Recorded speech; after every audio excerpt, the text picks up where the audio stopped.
여러분 안녕하십니까, 진성호입니다. 김진욱 공수처장이 어쩌면 문재인 정권을 붕괴시키는데 혁혁한 공을 세울지 모르겠습니다.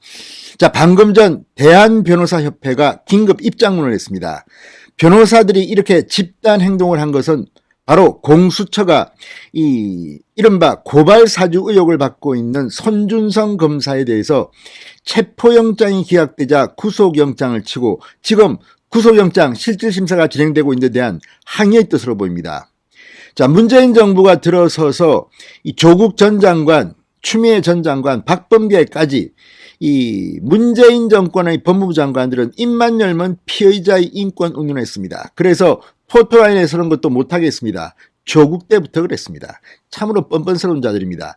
누구는 포성줄에 묶여서 사진을 찍게 만들더니 자신들의 인사가 검찰 조사를 받자 아예 이 검찰에 출두하는 사진도 못 찍게 했습니다.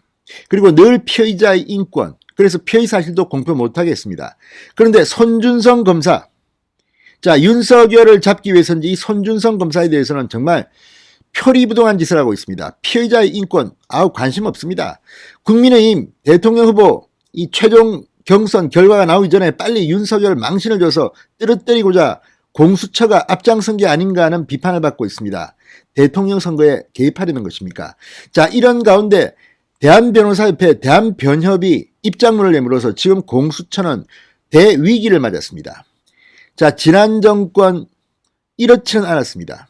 늘상 검사 조직은 그랬지만 이 검사 조직만으로는 안 되겠다고 판단했는지 문재인 정권은 윤석열이 미워서인지 공수처라는 공용 기관을 만들었습니다. 그리고 드디어 공수처의 본색이 마각이 드러난 게 아닌가 의심을 갖고 있습니다. 무엇보다 공수처는 능력이 없다, 무능하다, 무모하다는 생각이 듭니다. 아무리 그렇지만 지금 문재인 정권 엿먹이려고 작정한 게 아니라면 이렇게 무모하게 구속영장을 청구한 것은 이해가 안 되기 때문입니다.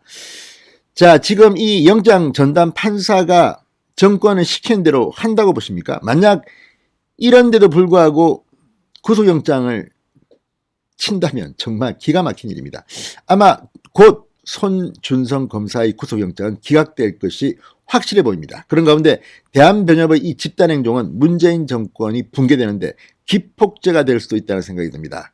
진성호의 융단 폭격 시작합니다. 문재인 공수처를 융단 폭격합니다. 방송에 앞서 아직 진성호 방송에 구독자가 아니신 분은 붉은색 구독 버튼 눌러주십시오. 더 좋은 방송으로 보답하겠습니다. 자, 방금 전 대한변협 이종엽 협회장이 이 공수처가 손준성 검사 체포영장이 기각되자 구속영장을 청구한 것과 관련해서 긴급 입장문을 냈습니다. 체포영장이 기각된 피의자에 대하여 면밀하고 구체적인 조사를 진행하지 않고 3일 만에 곧바로 구속영장을 청구한 공수처에 대해 깊은 유감과 우려를 표명한다고 비판했습니다.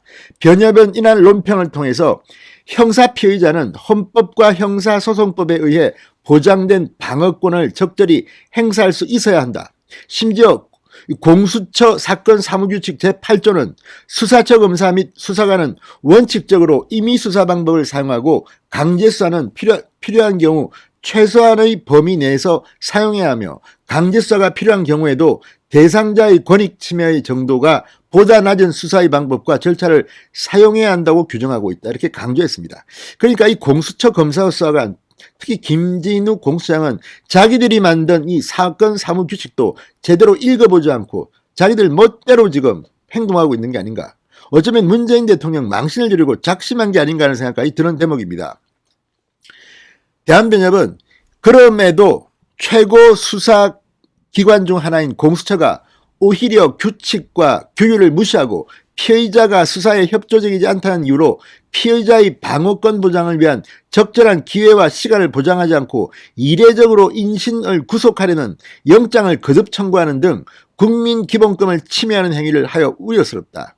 이러한 수사 방식이 용납될 경우 체포영장이 기각되면 곧바로 구속영장을 청구하는 수사관행이 자리를 잡게 된다. 구속영장 청구가 남용될 소지가 있다. 장기적으로 기본권을 경시하는 문화가 수사기관에 뿌리내릴 수 있다고 비판했습니다.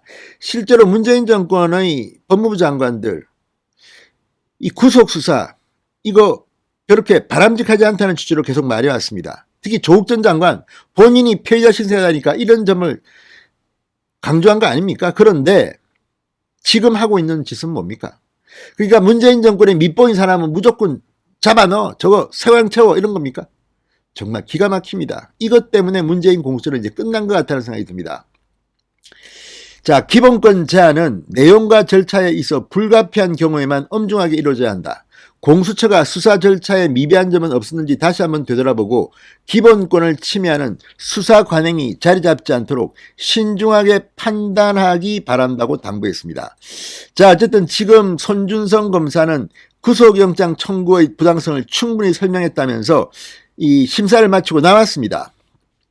이세창 서울중앙지법 영장전담 부장판사 심리로 열린 영장심사 종료 후 손준성 검사는 어떤 점을 소명했느냐는 취재진 질문에는 답하지 않고 법원을 떠났습니다.